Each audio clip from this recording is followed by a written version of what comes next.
Particule chargée dans un champ magnétique.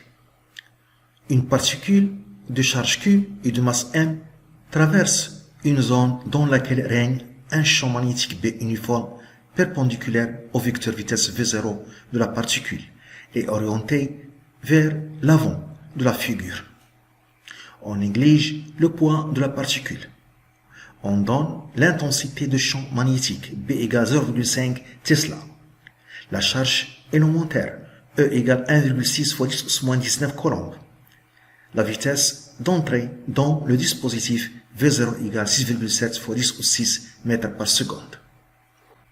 Dans le schéma, ce carré limite la région dans laquelle se trouve le champ magnétique B. La direction du vecteur champ magnétique B est perpendiculaire à la figure. Et on a représenté le vecteur champ magnétique B par un point, car son sens vers l'avant de la figure, vers l'avant de la feuille. Le vecteur champ magnétique a un sens vers l'œil. On le représente par un point. Une particule de charge Q et de masse M entre dans le champ avec la vitesse V0. Le vecteur vitesse V0 est perpendiculaire au vecteur champ magnétique. 1. Représenter les vecteurs vitesse et accélération à un instant quelconque du mouvement de la particule. En déduire le signe de la charge de la particule. 3. Montrer que le mouvement dans la zone est circulaire uniforme. 4. Calculer la charge massique Q sur M de la particule, sachant que le rayon de la trajectoire est R égale 14 cm. 5. Identifier la particule. On donne la masse de l'ion hélium 4, M égale 6,7 fois 10⁻27 kg. La masse de l'électron, M égale 9,1 10⁻31 kg. La masse de proton H+, M égale 1,67 fois 10⁻27 kg. 1. Représentation des vecteurs vitesse et accélération. Représentation des vecteurs vitesse et accélération.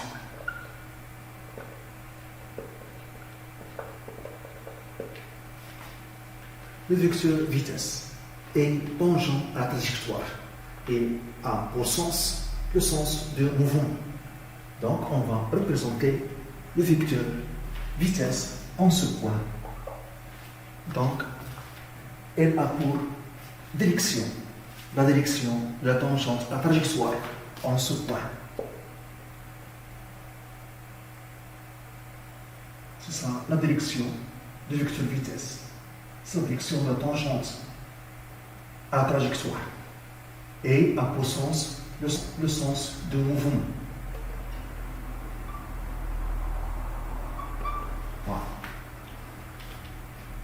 Toujours le vecteur vitesse a pour direction la direction de la tangente à la trajectoire et a pour sens le sens de mouvement. Maintenant, pour le vecteur accélération, on va appliquer la deuxième loi de Newton. On applique la deuxième loi de Newton. On a la somme des forces appliquées est égale M à G, ou bien A, parce qu'on a dans ce cas une particule, donc la particule est confondue avec son centre d'inertie. On a négligé le poids, donc il y a une seule force, c'est la force magnétique. Une particule de charge Q est en mouvement dans un champ magnétique, elle est soumise à la force magnétique, la force de Lorentz, F, qui est égale M A. L'expression de la force magnétique de Lorentz est Q fois V vectoriel B égale M A. Donc l'accélération A, le vecteur accélération qu'on cherche, est égal à Q sur L V vectoriel B. Cette écriture signifie, d'après les propriétés de produits vectoriels, que le vecteur accélération A est perpendiculaire à V et aussi perpendiculaire à B. Le vecteur accélération A est perpendiculaire au plan formé par V et B. D'après les propriétés de produits vectoriels, donc A est perpendiculaire au vecteur vitesse V. Et aussi le vecteur accélération est perpendiculaire au vecteur champ magnétique B, d'après les propriétés de produits vectoriels. On avait représenté le vecteur vitesse V, donc A est perpendiculaire au vecteur vitesse V. Et toujours, l'accélération A est orientée vers l'intérieur de la concavité de la trajectoire. Donc, le vecteur accélération A est perpendiculaire au vecteur vitesse A. Toujours, le vecteur accélération est orienté vers l'intérieur de la concavité de la trajectoire. Deuxièmement, le signe de la charge de la particule. Le signe de la charge de la particule. On a, d'après la deuxième loi de Claude, F est égal à NA. N, la masse, est toujours positif. Donc, les deux vecteurs, la force, le vecteur force magnétique et le vecteur accélération ont même sens et même direction. Donc, on représente la force magnétique F.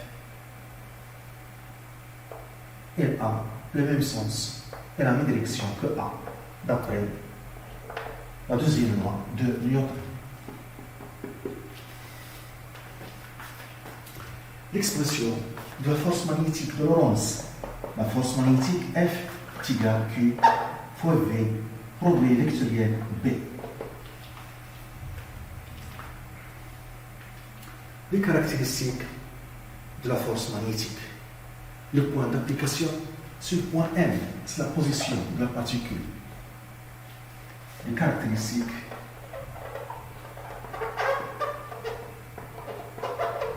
de F, point d'application, et le point M, la position de la particule. Direction perpendiculaire au plan formé par les deux vecteurs QV et B. La direction est perpendiculaire au plan formé par QV et B.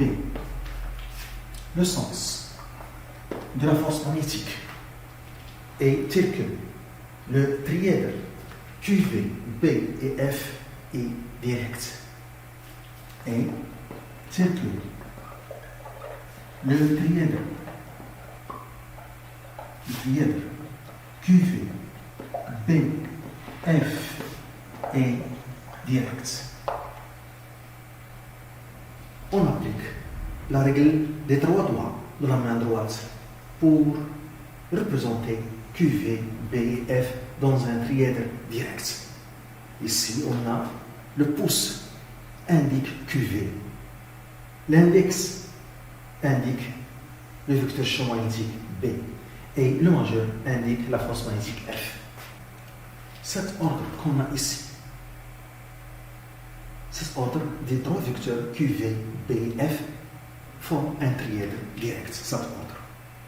Donc le sens de la force magnétique est tel que QV, B et F forment un trièdre direct.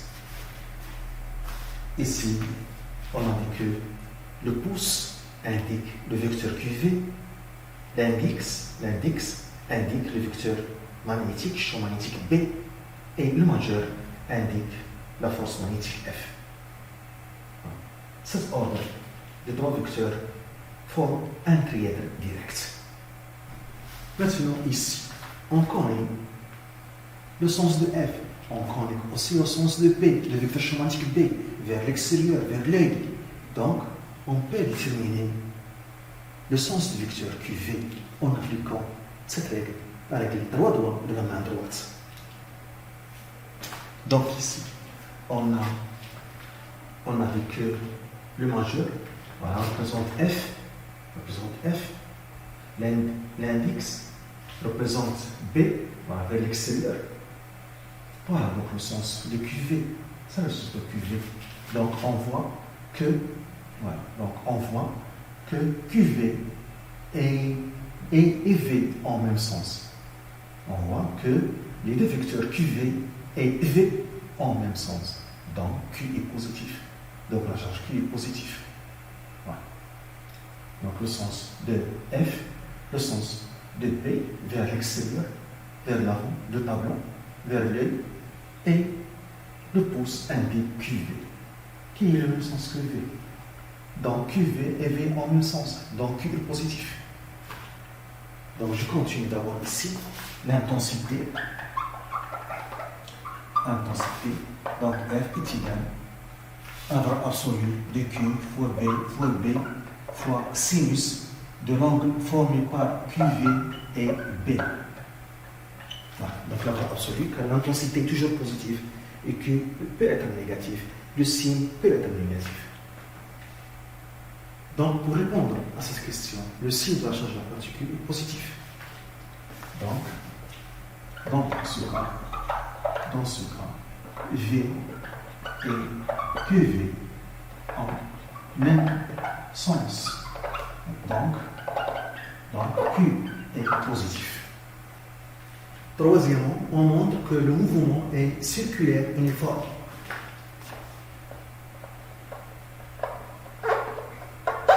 On montre que le mouvement est circulaire uniforme. Donc ici, on a une trajectoire curvienne. Donc on va utiliser un autre repère appelé la base de Fresnel. Donc on utilise la base de Fresnel. N. La base de Fresnel est formée de l'origine N, de vecteurs unitaires U et de vecteurs normal N. L'origine de la base de Fresnel, c'est la position de la particule à un instant T donné. U est un vecteur unitaire tangent à la trajectoire et a pour sens le sens de mouvement. Et on voit ici que V est tangent à la trajectoire. Donc le sens de U, c'est le sens de V. Vecteur unitaire tangentiel. U. N, vecteur normal à la trajectoire. Il est perpendiculaire à U et orienté vers l'intérieur de la concavité de la trajectoire. Donc N est comme ça. C'est la base de Fresnel. Le vecteur accélération sera exprimé facilement dans ce repère, dans cette base de Fresnel.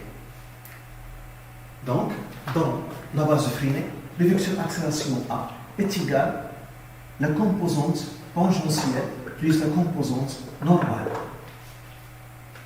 La composante tangentielle se trouve sur la tangente, suivant U. Et la composante normale se trouve sur la normale, suivant N. Je peux écrire donc AT, c'est la coordonnée AT fois le vecteur unitaire U, plus AN, c'est la coordonnée AN fois le vecteur unitaire normal N.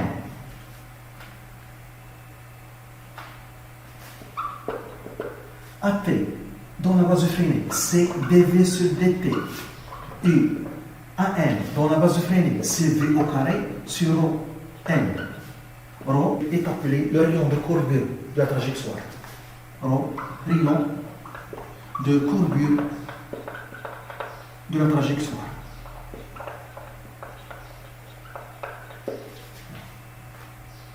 Donc, la coordonnée AT est obtenue par projection de vecteur accélération A sur la tangente suivant U. Et on voit ici que le vecteur accélération A est perpendiculaire à la tangente car il est perpendiculaire au vecteur vitesse V. Donc AT égale à 0 car le vecteur accélération A est perpendiculaire à la tangente. Et AT est obtenu par projection de vecteur accélération A sur la tangente à la courbe. Donc AT qui est égal dV sur dt est égal à 0. Donc la vitesse est constante. Donc la fonction, lorsque je la dérive par cours tangente 0, c'est la constante. Donc V est égal à une constante qu'on note V0. Donc le mouvement est uniforme. Donc le mouvement est uniforme. Donc, puisque cette composante est égale à 0, la coordonnée AT est égale à 0, A est égal à N fois N. Donc le vecteur accélération A est égal à la composante, ou bien la coordonnée à N fois le vecteur unitaire normal N.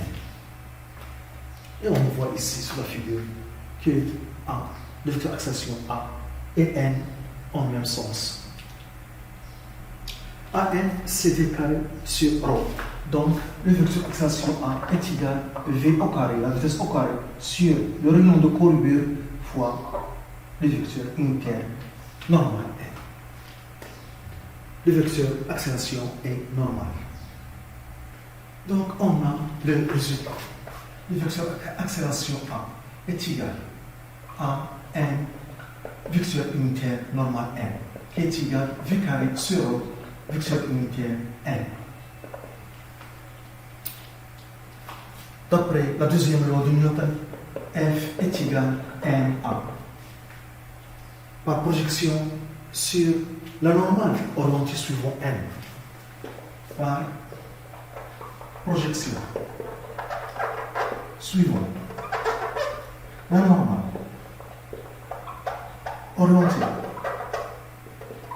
orientée suivant la normale orientée suivant N, suivant le vecteur unitaire normal N. On peut écrire Fn est égal à N à N. À N est connu est égal à V carré sur ρ. Fn est positif car le vecteur force magnétique F et N de même sens. Et Fn, c'est l'intensité de F. C'est l'intensité de la force magnétique F. Car F se trouve sur la normale. Et A, le sens de N. Donc Fn, c'est F, l'intensité F, qui est égale à N, V carré sur ρ. Et on a donné l'intensité de la force magnétique, qui est égale à la valeur absolue de Q fois V fois B fois sinus l'angle entre QV et B est égal à N V carré sur ρ. Sinus de QV, de l'angle entre QV et B. On voit ici que le vecteur B vers l'avant de tableau. Et QV, voilà, comme ça. Donc, il se trouve, QV se trouve dans le tableau. QV. Voilà. QV est comme ça, QV. QV, il est comme ça. Donc, ils sont perpendiculaires. Donc, l'angle entre le vecteur B et le vecteur QV, c'est plus sur 2. On a la valeur absolue de Q fois V fois B. Sinus plus V est égal à 1. V, le module positif. B, l'intensité positive. Et la valeur absolue de la charge Q. Donc, est égal à N V au carré sur ρ. Donc, ρ égale. Donc, ρ égale N V carré sur la valeur absolue de Q fois V fois B. Donc, le rayon de courbure est égal, je simplifie ici par V, donc N fois V sur la valeur absolue de Q fois B. On a dit que la vitesse est constante. La vitesse est constante, il est égal à V0. Donc, rho est égal à N fois V0 sur la valeur absolue de Q fois B. N, la masse constante, V0, la vitesse constante, la charge est constante, B, le vecteur champ magnétique uniforme, est constant, donc rho est constante. Puisque rho est constante, le mouvement est circulaire. Puisque rho est égal à une constante, donc ça est égal à une constante, le mouvement est circulaire. Le mouvement est circulaire. Et on a montré qu'il est uniforme, donc le mouvement est circulaire uniforme. Donc, le mouvement est circulaire uniforme. Uniforme. De rayon rho est égal à R est égal à N fois V0 sur la valeur absolue de Q fois B.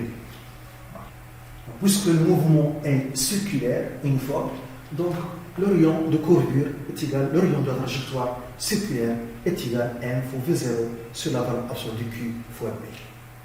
Quatrièmement, la charge massique.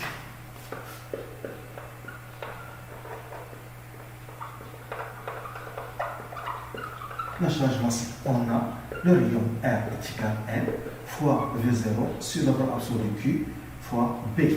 Donc, la charge massique, Q sur N, la valeur absolue de Q sur N, à partir de cette équation. Donc, il est égal à V0 sur R fois B. Application numérique. V0, 6,7 fois 10 au 6. R, 14 cm en mètre fois 10 au moins 2. B, 0,5 Tesla. On trouve la charge massique est égale à 9,57 fois 10 au 7 coulombs par kilogramme. Coulomb par kilogramme. C'est la charge massique déterminée expérimentalement. Ce rayon est mesuré expérimentalement. Cinquième, identification de la particule. Identification de la particule. On a proposé 3 particules et on demande quelle est la particule qui a été utilisée pour cette expérience.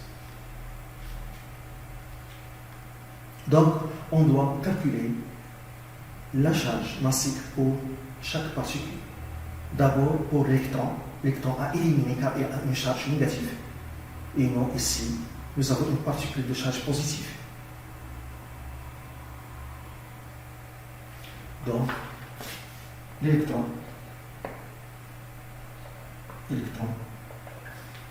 a une charge négative.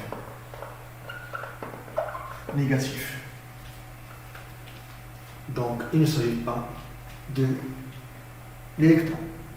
Pour l'ion, hélium 4 de plus, donc on calcule sa charge massique Q sur M est égal, Q est égal à 2E, ici 2 plus, donc c'est 2E sur la masse M, donc 2, 1,6, 10 pouces moins 19 sur la masse 6,7 fois 10 pouces moins 27. Donc on trouve 478 fois 10 pouces 7 coulombs par kilogramme. Pour le proton, pour H plus le proton, sa charge massique, le proton a une charge plus P, donc E sur M, donc 1,6 fois 10 pouces moins 19 sur sa masse 1,67 fois 10 pouces moins 27. Donc on trouve 9,58 10 pouces 7 9,58 fois 10 au 7 coulombs par kilogramme. La charge massique de proton est très proche de la charge massique expérimentale. Donc, la particule est un proton. Donc, la particule est un